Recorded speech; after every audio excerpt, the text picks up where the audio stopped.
Okay, hello and welcome to Demonstration Gardens History and Purpose presented by Jackson County Library Services.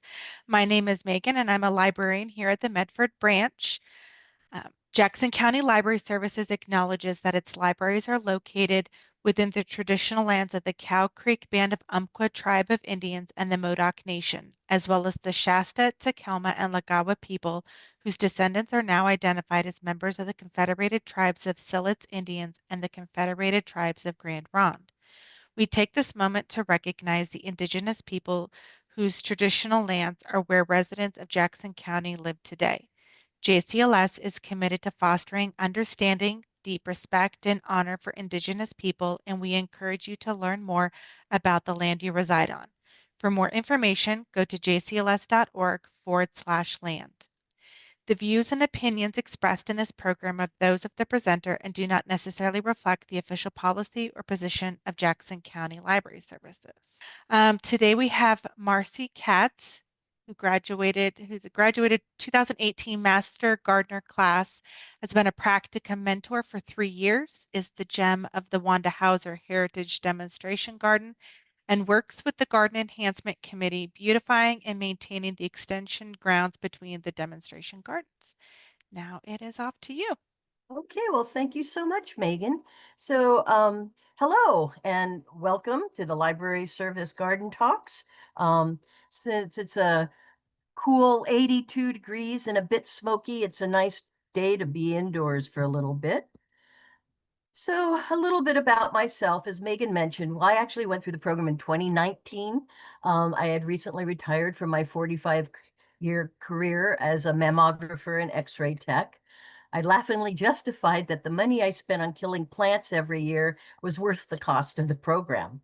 I was immediately welcomed into a community of like-minded people associated with the Master Gardeners.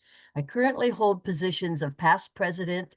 I'm co-chair of the Spring Garden Fair that's every May, the first weekend of May, and chair of the demonstration gardens at the SORIC, which stands for Southern Oregon Research and Extension Center. And I'm the head gardener, or what we like to call a GEM, which stands for Garden Education Mentor of the Wanda Hauser Heritage Garden in our demonstration gardens. So what are we talking about when we say demonstration gardens? Visual appeal, something that's eye-catching and has curb appeal. Effective garden practices. You want to work smart, not hard. Do the things that will be beneficial to your plants and easy on your body. Community engagement. We want to look for places that we can use as venues for events or for garden tours or just people to come and wander the gardens. Educational opportunities. Of course, Master Gardeners is all about education.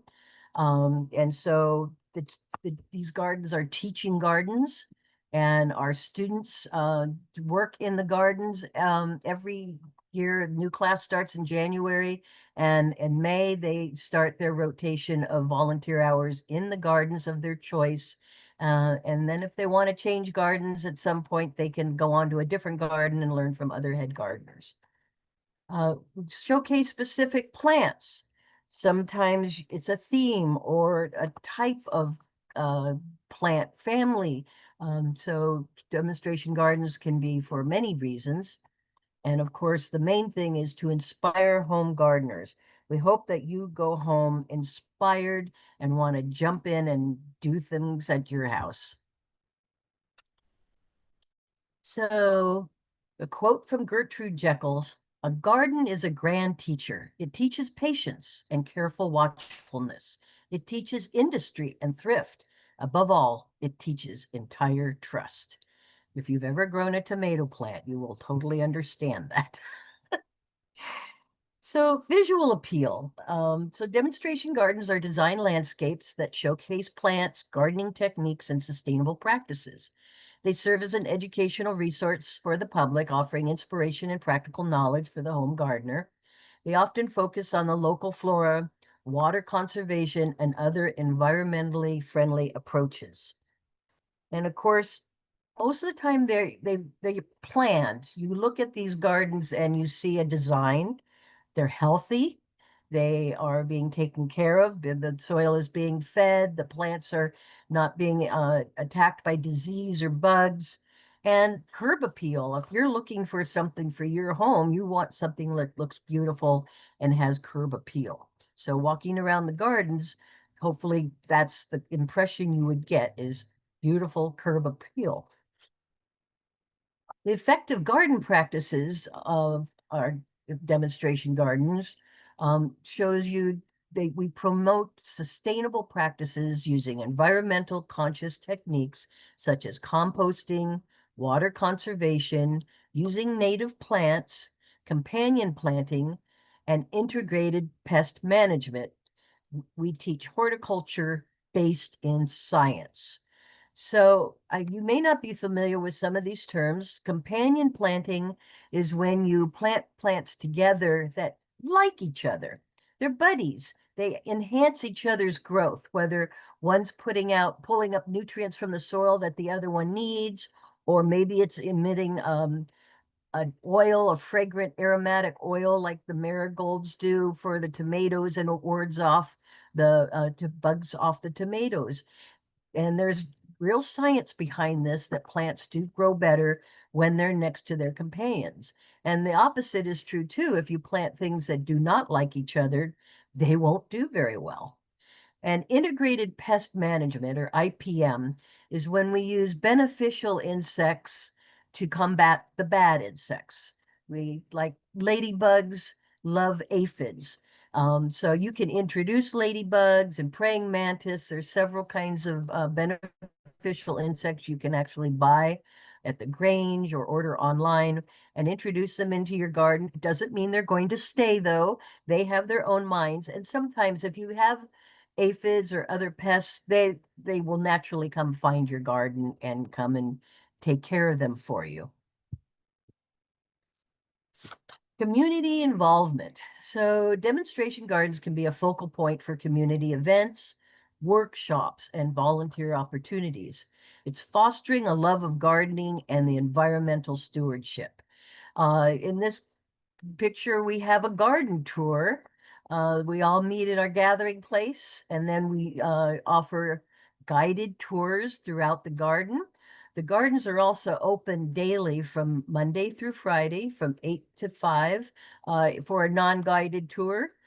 But if you come on a Wednesday during our peak season, when our master gardeners, the head gardeners are out in their gardens, it's usually between May and October. And so if you come out on a Wednesday before noon, you can wander the gardens and actually talk to the head gardeners who are in their gardens. Educational opportunities. So hands-on learning is the key to gardening. You can read all kinds of things in books, but until you actually do it yourself, it's you have to the proof is in the pudding. And so we can see gardening methods in action, which will complement information you find in books, online, and in presentations. And we have several ways of doing this in our gardens, besides the garden tour where we can answer your questions. You can actually get your hands dirty if you want. We have a group called Friends of the Garden. So if you're not really ready to take the Master Gardener class, you can become a Friends of the Garden and come out and work in the gardens and practice what we preach and get to know things and do things that you've been wanting to try. Maybe you want to learn how to prune roses, or maybe you just want to learn how to transplant seedlings. And this is an opportunity. In this picture, we have our native plant nursery work day, and they are busy planting seeds and transplanting and making soils for that nursery. And they meet on Wednesdays. They're out there almost every week on Wednesdays working in that nursery.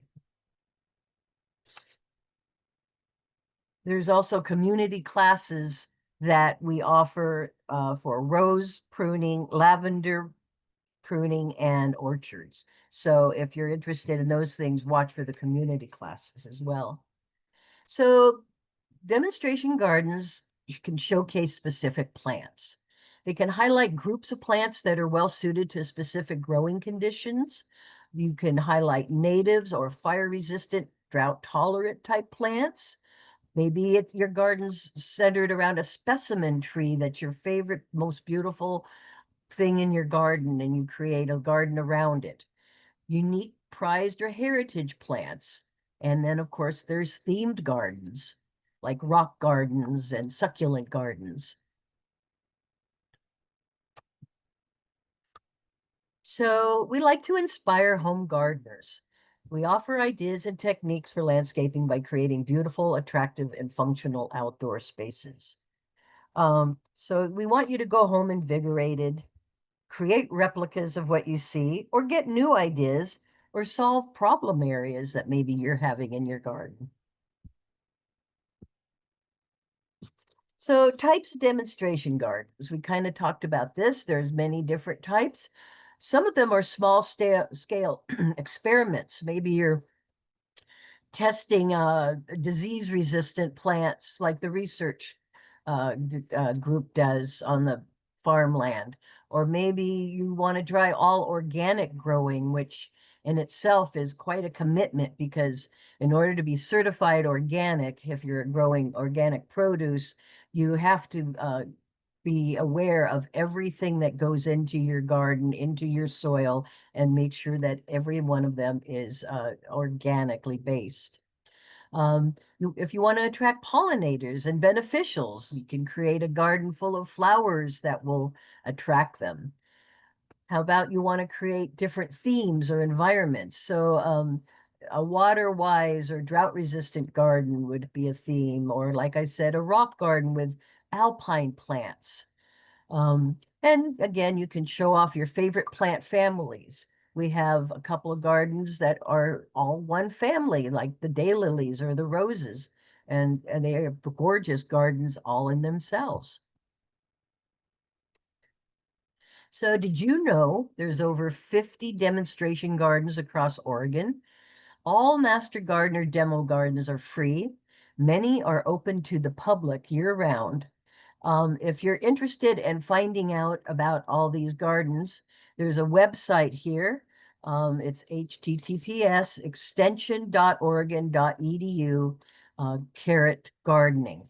And that'll give you an actual map of Oregon and where all of the demonstration gardens from the extension demonstration gardens are. And they are all unique in themselves.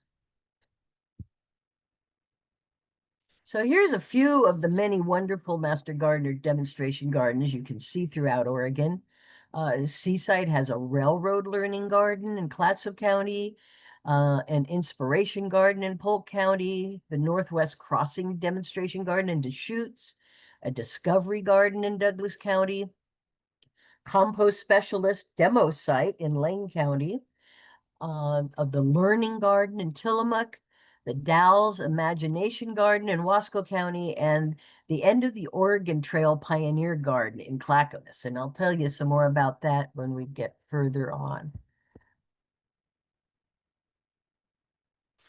So here's a picture. There weren't very many pictures from these other gardens, but here is a beautiful picture from Clatsop County. And I think this is the Seaside Railroad Learning Garden. I don't see the railroad, but I'm sure it's there somewhere. Some people like at the railroad park in Medford build whole gardens around model railroads that are outdoor railroads. And I always think those are so fun. And here's some pictures of Multnomah County's demonstration gardens. Douglas County, I couldn't find pictures, but they have some incredible gardens, and they're the closest ones to us. They have multiple demonstration gardens, and three of them that really stood out to me was their Xeriscape, a rock garden, and their herb garden. They've all been recently renovated, and they looked absolutely gorgeous. So that's a trip that would be well worth taking, is going up to see the gardens in Roseburg. So let's talk about our gardens, the Jackson County Master Gardener Demonstration Gardens. So it's situated on the Southern Oregon Research and Extension Center property, which is 80 acres of land that was donated by the Hanley sisters from Hanley Farm. Hanley Farm is on Hanley Road. Makes sense. It was originally a 636-acre farm.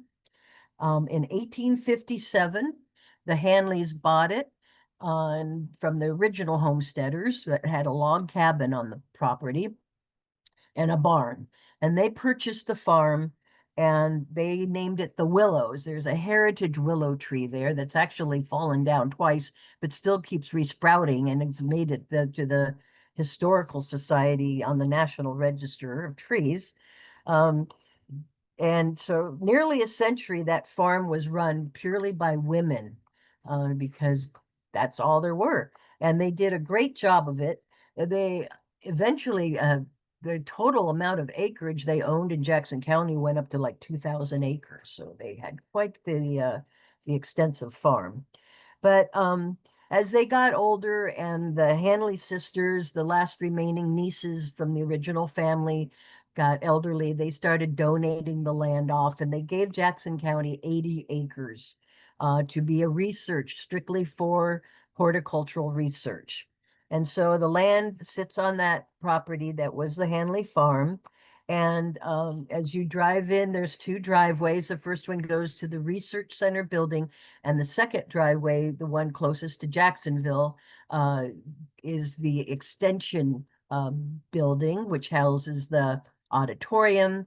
And the extension is the home of many programs. Besides the Master Gardeners, it's home to 4-H, land stewards, forestry, home food preservers. There's in all, I think, about 8 different programs that are served through the extension, and many community classes are held there in their auditorium.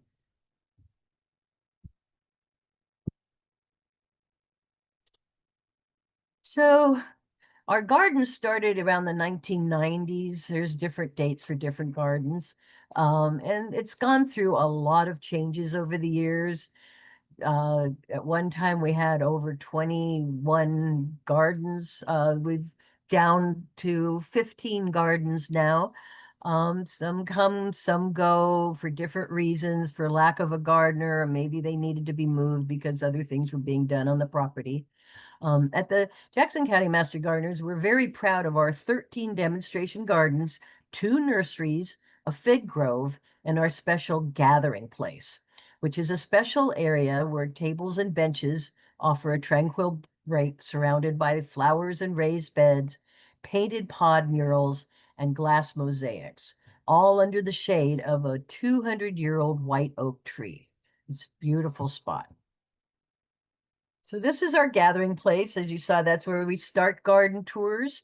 It's also where Access picks up excess produce grown by master gardeners from both the vegetable garden on the property and from our master gardeners' home gardens, where we partake in plant an extra row of produce. And they bring it in on Wednesdays and we weigh it, and then Access comes and picks it up, and it's immediately within the day dealt out, that fresh produce, to people that need it. We contribute literally almost 1,000 pounds a year to Access in produce. It's really remarkable. And every Wednesday, when you see the table full of giant tomatoes and squash and onions and peas and beans, I mean, it is really fascinating, all the different produce our gardeners do grow and share with the community. This area at one time was what we used to call the kitchen garden. It was a series of raised beds of all different types, and they grew, produce for the kitchen. Unfortunately, because of the giant oak tree, it was in the shade. And prior to a couple of years ago, the property right behind the oak tree, behind this arbor, um, it actually was Weyerhaeuser's seed trees. So there were 50, 60-foot trees back there, huge evergreens. And so you really couldn't appreciate the oak tree for its beauty. And then the property was sold. They cut all those trees down for the lumber. And all of a sudden, this tree just emerged as how gorgeous and beautiful. So we have capitalized on the area, and we've made it our meeting spot. So the first of our entry demonstration gardens is called the entry landscape garden. And it's as you drive in the parking lot, it's right in front of the extension building. This garden shows how to create a pleasant home landscape utilizing different growing conditions. It has reflective side of the building, hot pathway, sloping terrain, and shade. And some of the various areas are demonstrated in this garden. There's even a small little rock garden under the maple tree. You'll find this garden blooming from spring through fall, spring bulbs, flowering shrubs, natives, vines, and more. And there's little small pathways wandering through the terraced uh, areas. On the other side of the front of the building is our culinary herb garden. This garden demonstrates the numerous herbs that have been grown in southern Oregon, and they can be eaten fresh, used as tea, or dried as spice. It's currently going through a redesign, so this is a garden to watch for in 2026. The problem with this garden is when COVID hit and we were kept off the property for a year almost. Many of the plants in this garden, had amazing a number of mints that were all in containers. Well, the water was turned off and the containers all dried out, and we lost a large part of this garden, and weeds took over the rest of it. It's gone through several gardener changes also in the last couple of years. So each one's kind of been putting their mark, but not really completing it. So we have a new head gardener this next year, and I'm looking forward to seeing what they're going to do with it. So that's going to be fun to watch the progress of this beautiful garden.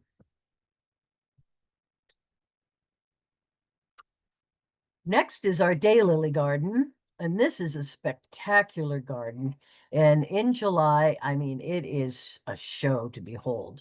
It features over 70 cultivars of the Hemerocallis genus. And for more than a decade, volunteers have been cross-pollinating, creating over a dozen new registered hybrids. The flower in the picture here is called Marcia Ann, and it's named after the head gardener, Marcia Waite, who has been instrumental in developing many of these new registered with the Horticultus uh, Society as well. The lavender garden, so this is away from the other demonstration gardens. It's right off of Hanley Road in front of the research center. So between Hanley Farm and our driveways, you'll find this beautiful garden, and it is out there in full sun, and it is a sight to behold when it's in bloom.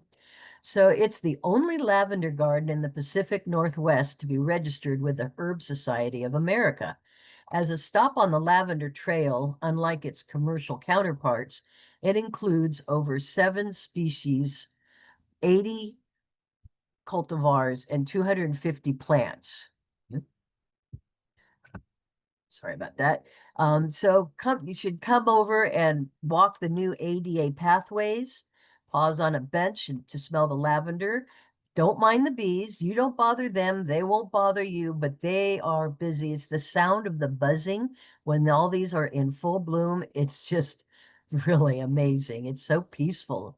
And you can just sit there. We have a little gazebo and some benches, and it's a gorgeous garden.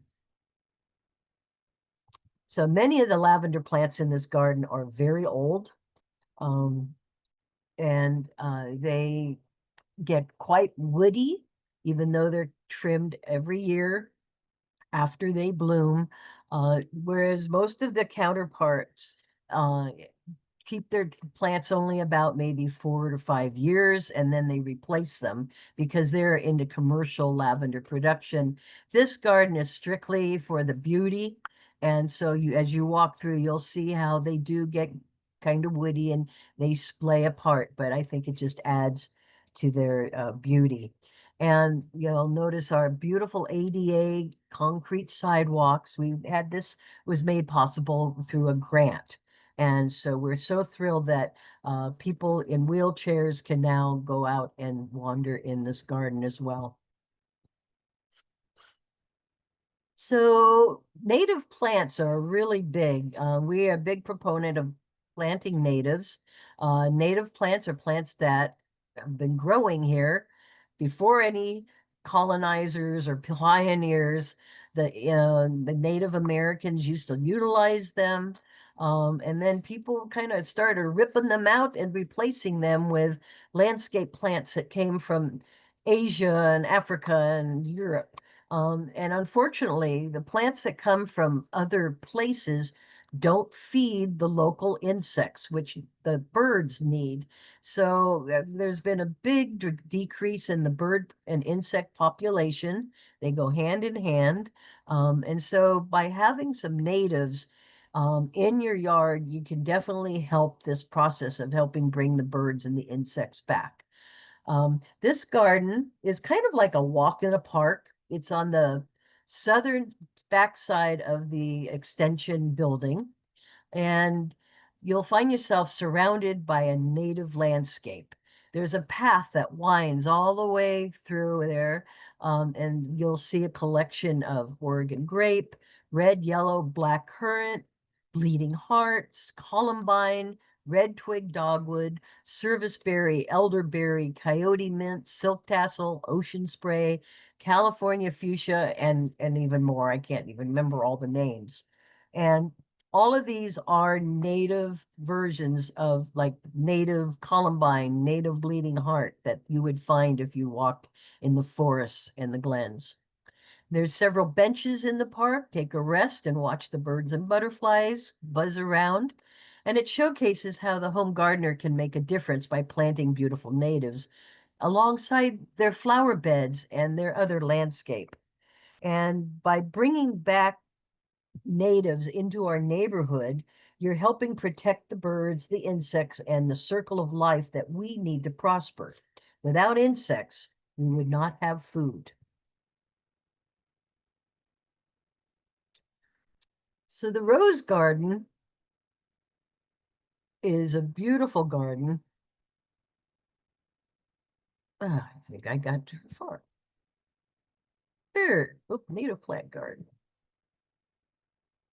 Okay, so this is the perennial garden, and this is a garden that your dreams are made of. At any time of year, you're just going to be delighted by the colors, textures, scents, and the sheer beauty of this ever-changing landscape. It mixed in with interesting garden features and a varied terrain. You'll find happy plants from shade to full sun, vines to bulbs, and a tranquil atmosphere. And you can again sit on a bench and enjoy these. Much love goes into this garden, as you will see as you walk around. It is full.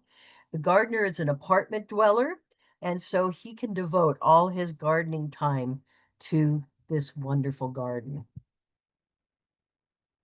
Now we have the rose garden.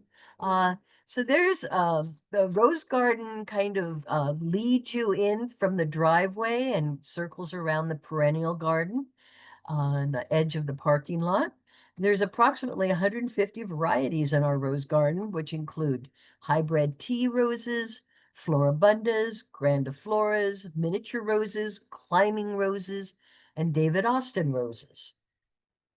Our garden has a huge flush of blooms from mid-May to the beginning of July, and a second flush occurs in September. The old adage, stop and smell the roses, is true. Smelling roses gives you energy and makes you feel good. The rose essential oil has 300 380 megahertz of energy. So who knew? Forget the Red Bull, just get some rose oil.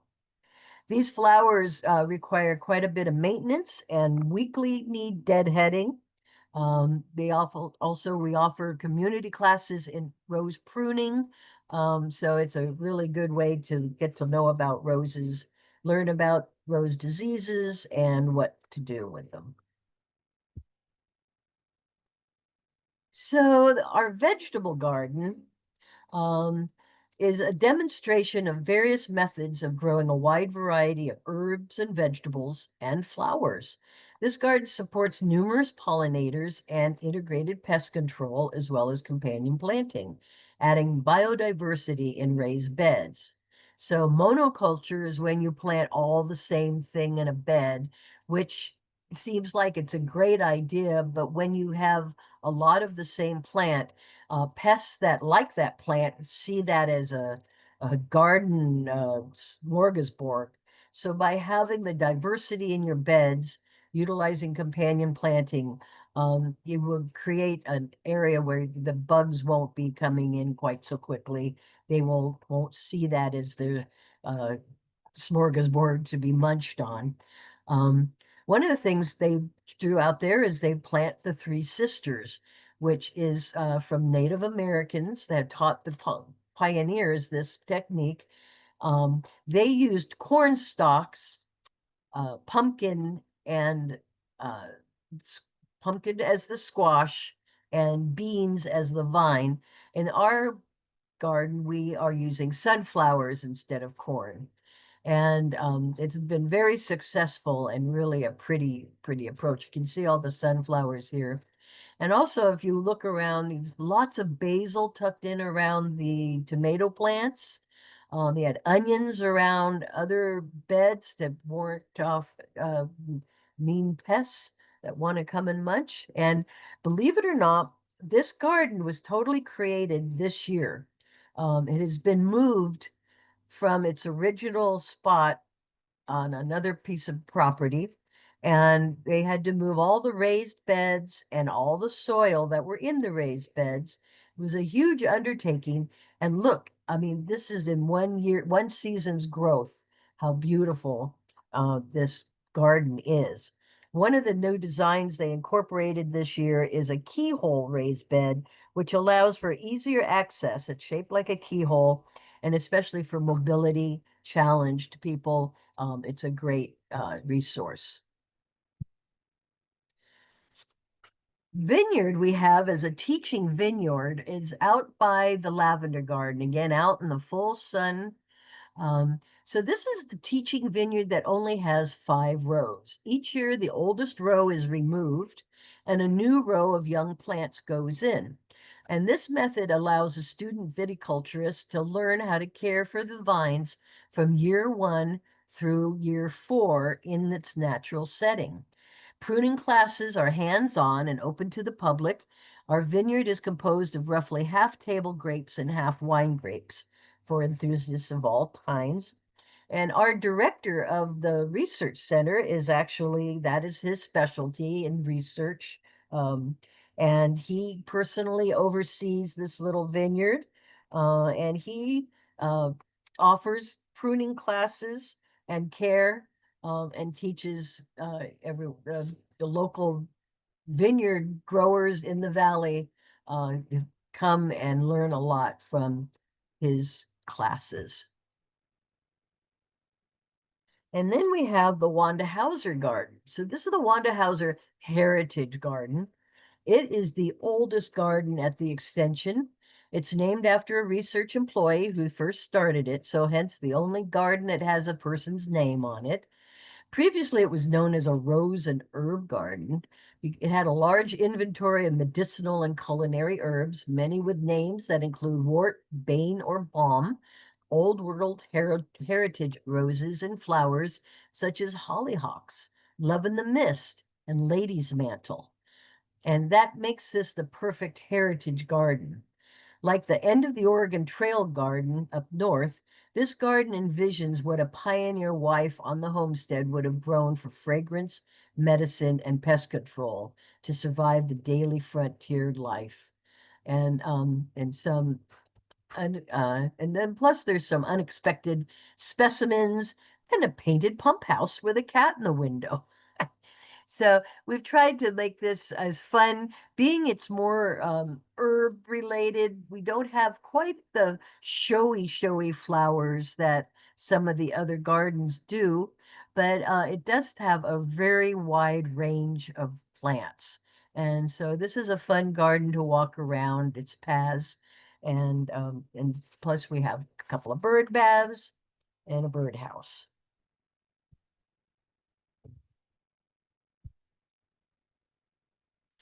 We then come to the Waterwise Garden. As you enter the property for the extension on the driveway right across from the Rose Garden, you'll find the Waterwise Garden in front of our greenhouses. A water-wise or a xeriscape garden is one that utilizes little or no water. Plants are selected specifically for their drought-resistant capabilities. These plants usually come from arid parts of the world, such as the Mediterranean, Africa, Asia, and the Middle East. Many of our native plants are also drought-resistant, growing long, deep tap roots to survive. Similar characteristics of these plants include small, waxy, succulent, or fuzzy leaves, and often with gray or silver coloration.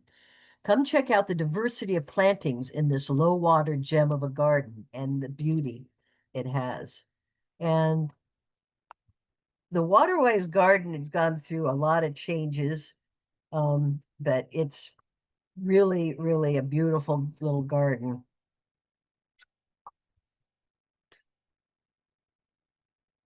So the Wildflower Garden is behind the extension building. If you can enter it from either the east or the west side, and it's a long path that wanders from one end of the to the other of it. You'll find the wildflower garden in between the native gardens. Our area is part of the California province of wildflowers, and it's considered a hotspot for native plant biodiversity. Many of the plants and shrubs in this garden are Pacific Northwest natives, along with other wildflowers. If you enter under the Arch of Clematis and wander along the beautiful pathways, you'll see the puddle of water for pollinators and follow the buzz of the busy bees. So then we come to our native plant nursery. Open year round, the native plant nursery was the dream of Master Gardener Lynn Kunstman in her efforts to help ensure that every home gardener has access to native plants for their yards and neighborhoods. A huge advocate of Professor Doug Ptolemy's book, Bringing Nature Home, Lynn not only talks the talk, she also walks the walk. So Wednesdays, you'll find, like I said, the crew in there planting seeds or transplanting young plants. The nursery also donates plants to community gardens and native habitats. After the 2020 fire, where Blue Heron Park was severely gutted, when they went back to replant it, we donated lots and lots of our native plants to that garden. And so we are very much pro community garden and native gardens. So, and the garden is open, or the nursery is open every day, Monday through Friday from 8 to 5. It's on the honor system. So you collect your plants, you pull out your price tag, take them to the office and pay the money. And then it's a really worked system that works really well. We also have plant sales. We sell native plants during our spring garden fair, which is at the expo in the first weekend in May. And we're getting ready to have our fall plant sale, which is strictly a native plant sale that will be in September, the last Saturday of September. Our other nursery is our propagation nursery. This was started by Master Gardener Peggy Coram, who was a 30-year veteran of the Master Gardeners, and it teaches propagation of non-natives through cuttings and division. And they lately have been propagating the 7 fig trees from our fig grove by planting the cut scions, which are the new top shoots, and they can be sold at the Spring Garden Fair this next year. So we look forward to seeing their success with our fig trees. We also do big projects. A couple of years ago, our well went dry that irrigates all of our gardens. It was August of 2022, and we watched as our gardens and nursery stock dried up in 100-degree weather. So we decided to solve that problem for the future, knowing that drought conditions aren't going away. So we partnered with a company that's a water catchment company and utilized a GoFundMe page. We were able to raise enough money to install two 2,500-gallon tanks. So we had 5,000 gallons of water in a water catchment system from it will be collected from our greenhouse roof. Um, a beautiful interpretive sign was then commissioned to explain the process and provide an educational moment for the public to see how you too can do this. Um, it's operated by an electric pump that's in our greenhouse, and we utilize this rainwater when we are starting seeds in January and we need water to our greenhouses. This is the water that's going to be first available because the irrigation pump has not yet been turned on for the well.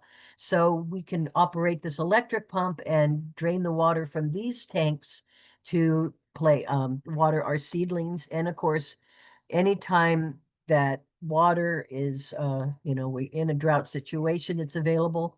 Unfortunately, we recently had an experience that even these tanks couldn't help. After a huge windstorm in August, 14 power lines went down, power poles went down along Hanley Road right in front of our property and took 3 power lines with it. So for almost a week, we were without electricity, which meant nothing could be watered. And so, yeah, we lost quite a few plants, but there's always the unexpected. But that's how it goes. We will survive. So in Oregon, by the way, the law is if it's off the roof, you can collect the water. Once it hits the ground, it's theirs. The fig grove is not considered a garden. It was one of our many orchards. We have not one, not two, but 7 different varieties of fig. There's the rose-colored Celeste, there's a green-skinned Desert King, and of course the brown turkey fig. And figs are presumably the oldest cultivated fruit in the world, dating back some 10,000 years ago, which is amazing. This is in the southwest corner of the parking lot, tucked away. There's kind of storage pods on one side of it, so you have to kind of walk into it. It's a lovely spot to sit. There's a beautiful octagon table and bench built by one of our master gardeners. These trees will grow to amazing heights and will make it very difficult to then gather the figs. So every 2 to 3 years, we actually cut them down to about 3, 4 feet. We don't really get very much of a crop that next year or that year, but as you can see by the height of these trees, these were cut down in the spring to 4 feet, and they are already topping 6, 8 feet. So yeah, you need to keep a handle on fig trees because they can get quite large. So besides gardening, we do art too. As I mentioned, the area of the gathering space was once the kitchen garden. It had a variety of different raised beds. It had lots of raised beds, brick beds, wooden beds, tall beds, short beds. to demonstrate different methods of growing, say, your kitchen vegetables. Unfortunately, we lost our main gardener and no one wanted to take it over. It was under the shade of the oak tree, so the vegetables really didn't do that well. So that garden was decommissioned. Then, lo and behold, a building that we used as a storage area for all the programs, Jackson County deemed it to be full of asbestos. And now we were not able to utilize the building and everything had to be moved out of it. So the director at that time decided to buy these storage pods for all the programs. And we moved all our things from the creepy old house, we used to call it, which was the first research director's home back in the 60s. And they put there's 6 pods in altogether, these giant storage pods. So the area we call our gathering place is kind of situated between the pods. We left a big open space where the raised beds remained, and we got tired of looking at the ugly pods, and so we decided to make an art project out of them. So on this side, as you can see, we have a whimsical garden landscape. And if you go out there and you look closely, you'll see frogs, bunnies, owls, baby birds, bees, and butterflies and dragonflies. It's really adorable and it's definitely worth checking out. On the other side, I call this Postcard to the Rogue Valley. And as you can see, it's the Table Rock with the Rogue River running through it. And if you look really close, there's a pear orchard on the left side. It's kind of hiding back there. And there's even a Bigfoot wandering around. So you need to come find him. And we do garden glass mosaics too. We've had a couple of workshops where we've invited everyone to come and we share materials and ideas. And you start with a picture frame and glue the glass inside of it. And then you start gluing marbles and broken pottery and rocks and whatever you want onto this, creating a scene. If you wander around our gardens, you'll find these glass mosaics hanging in many of them. And this is a really fun, and we sell these at Spring Garden Fair. There'll be some at the fall plant sale as well. And they hold up really well outdoors. We do put them away for the winter. So here's some gardens, flowers around the gardens. Um, Beautiful crepe myrtle in front of the daylily. This was a bird bee butterfly garden that's no longer available, but we've moved a lot of those plants around.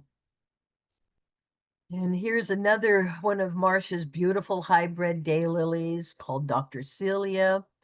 Look at how gorgeous that is. And I don't think that you can see is like there's 2 tones of yellow there, pale to the bright yellow. Where flowers bloom, so does hope.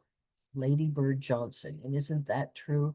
Here we have beautiful yellow yarrow, which is not a native, but it's absolutely a gorgeous plant. And bees on our lavender. Busy, busy bees. This is a red flowering currant from the native plant garden and showy milkweed, which actually is the only food. Milkweed is the only food for monarchs. There's been a huge decline in the Western monarch, and they're actually going to be extinct in the next couple of years.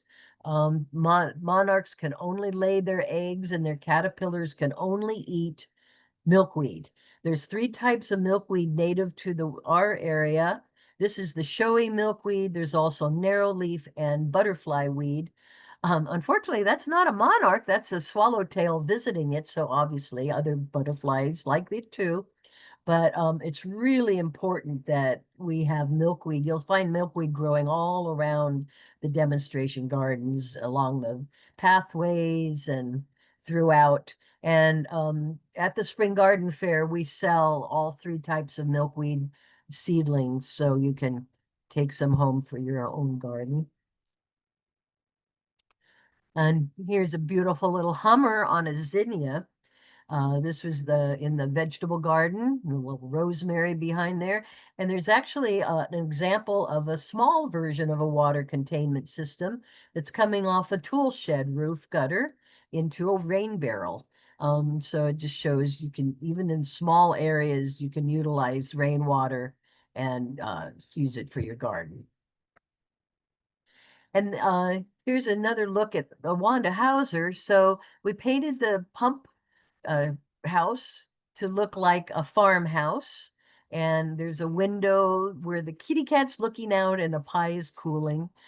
There's also all kinds of interesting artifacts around the garden. And this very strange, unusual plant on the right here is called a corpse flower. This is not a flower a pioneer gardener would have in their garden, but someone put it here. So it's in a little corner and it blooms every year. And this year we had three flowers. Um, it's called a corpse flower because it's super stinky. It attracts flies. And so the native flies really like it. Um, there are larger varieties of this corpse flower that like the conservatory in San Francisco and many other arboretum, maybe not arboretums, but botanical gardens grow, and they have video cameras because some of them only bloom every so many years, and they'll actually have them on camera so people can tune in and watch the corpse flower unroll. It starts out as a long purple roll and then slowly just kind of unfurls itself. And then it shrivels away and it leaves these orange berry-like clusters of its seeds, which are kind of unusual looking. And then the more and more roses. There's so many roses and they're so beautiful. So you can see all the different colors of roses. In the back on the left side here is Sambuca, which is an elderberry, the black elderberry. And these have dark purple leaves and these really pale mauve flowers. Really, really pretty. So this is the June flush with the Sambuca behind it. And to the right are the climbing roses on the side of the driveway, and they're just absolutely gorgeous too. So, lavender fields forever.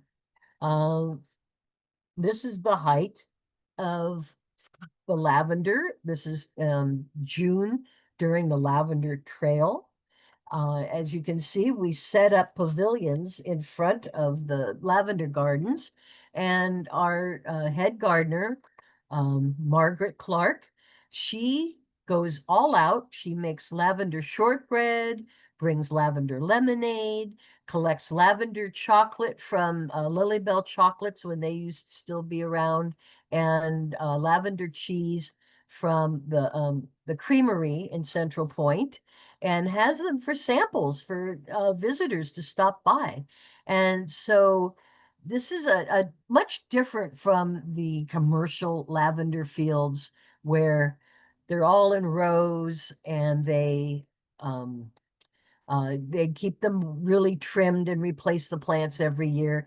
And you can see there's all different color variations mixed together. It's really delightful to walk through this garden. So next year, when it's the lavender trail, it's not always listed on the brochure because we're not considered a commercial lavender farm, but it used to be on the trail and we are always set up for it. So we have signs out front. So as you're on your way to the Applegate, make sure you go down Hanley Road and stop at our lavender garden first.